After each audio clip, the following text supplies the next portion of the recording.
This one's wife, Thorn in her side.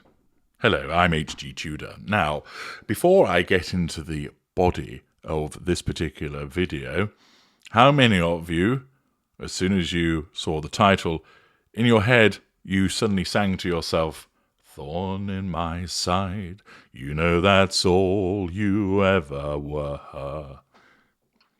Fess up, put it in the comments if you did.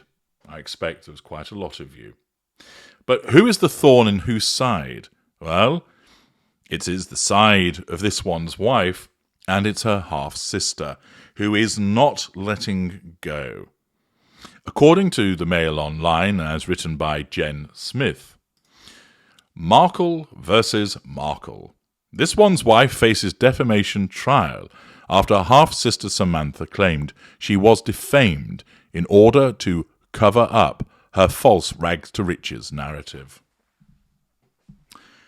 This one's wife regularly revises history. This is because her narcissism does it on her behalf as an instinctive response in the pursuit of the prime aims. Narcissists regularly and repeatedly revise history.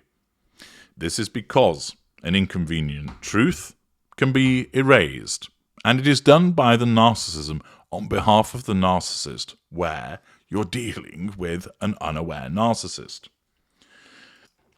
Many people incorrectly think that the narcissist knows full well that they're telling a lie in relation to something that has happened. The unaware narcissist is not. Their lies are their truth. Their perspective is altered and shaped by the narcissism, so that an event that you know has happened in the narcissist world, it's deleted from memory. They're not stood there saying, "Oh, it didn't happen," they know that it full well did.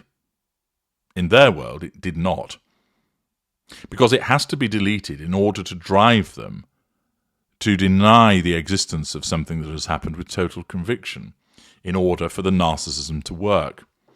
This can be done in relation to an event that just happened seconds ago. And those of you that have dealt with the narcissist will have experienced that. The astonishing denial by a narcissist of something that has just happened. And you think, why on earth are they doing that? Surely they must know that it occurred and they're denying it. No, because the narcissist operates within each moment, within each moment, within each moment. And that instance, a number of moments ago, has now been deleted and has been rewritten, that the event that you're talking about did not happen. This one's wife is no different. She has done that with regard to describing her upbringing. In order to try and engender sympathy and make her look like she's a triumph of female empowerment and being a strong, independent woman, her narcissism has driven her to invent this rags-to-riches narrative that she couldn't afford a Sizzler salad and that she grew up on the wrong side of the tracks when in actual fact her father worked hard to provide her with every privilege, something which of course offends Samantha Markle and has caused her to want to challenge this false rag-to-riches narrative that this one's wife has created as a consequence of her narcissism. The article explains that another trial date has been set for this one's wife's court fight with her half-sister Samantha. Naturally, a court fight is a threat to control. Samantha, 59, claims this one's wife defamed her when she said in her Oprah Winfrey interview that she had grown up an only child. She alleges that the remark, along with this one's wife's comment that she doesn't really know her, was defamatory. Samantha is now demanding $75,000 in damages. The judge threw out the case in March, but an amended complaint was filed the following month. This one's wife sought to have the amended complaint dismissed in May, nullification of threat to control, but the judge is yet to rule on the request. In a decision dated November the 14th, the same judge set a trial date for November 2024, with in-person meetings scheduled beforehand. Due to the case being in civil court, this one's wife will not have to appear should the case go to trial.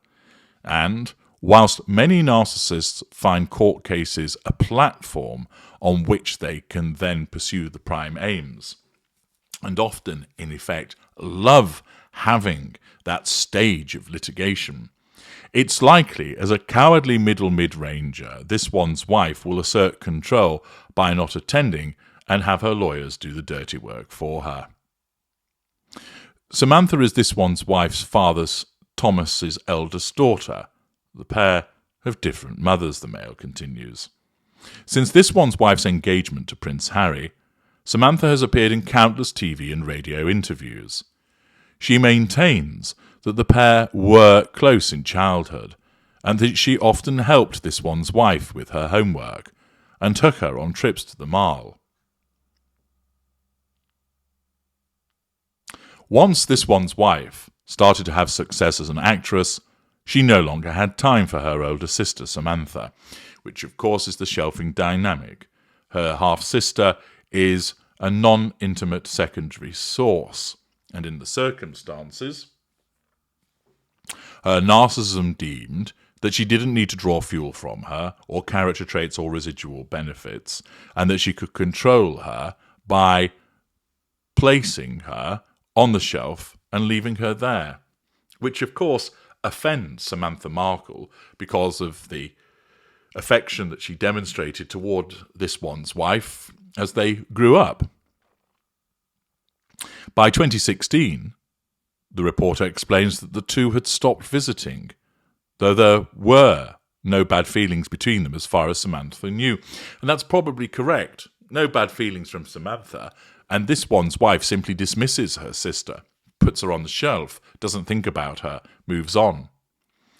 Unfortunately, the article continues, once this one's wife met and began dating Prince Harry, this one's wife became hostile to Samantha, as well as her half-brother and her father, and this one's wife's relationship with Samantha became estranged, her lawsuit reads.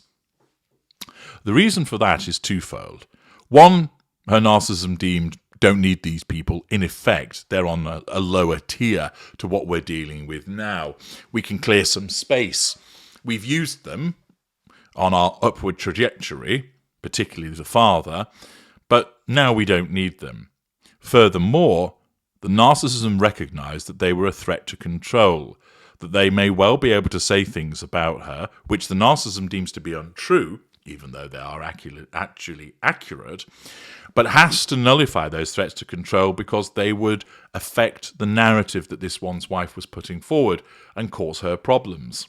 Therefore, the most effective way of nullifying those threats to control is to disengage from these non-intimate secondary sources, namely her father, Thomas Jr., and Samantha. In her first version of the lawsuit, Samantha claimed this one's wife intentionally defamed her by providing information to the authors of Finding Freedom that she says is false. Among the tidbits was this one's wife's apparent claim that Samantha dropped out of high school. Those details are scrubbed from the amended complaint, which focuses solely on this one's wife's remarks in the Oprah interview. Thus, Samantha Markle remains a thorn in the side of this one's wife and won't go away. It remains to be seen whether her lawsuit will meet with any success. It doesn't strike me on the face of it as necessarily being the strongest, but the fact is it keeps getting reported on, which creates a threat to control for this one's wife, and it will continue to infuriate her that her sister won't drop this, that her sister is trying to hold her to account. You are not allowed to hold the narcissist to account. The narcissist is allowed to do as they please. You attempting to question, to hold the narcissist to account is a shackle upon the narcissist's need for an absence of control over them. Therefore, you're threatening the narcissist's control of you. Accordingly, if you were to take litigious action against the narcissist needs to nullify it in some way, sometimes by ignoring the court process, in other instances, fighting back against you with denials and possibly counterclaims. Many of you who have been involved with litigation with narcissists will recognise this. While Samantha Markle persists with her claim, it truly is a thorn in the side of this one's wife, and each time she has to deal with it, she'll be infuriated by its presence. I'm H.G. Tudor. Thank you for listening.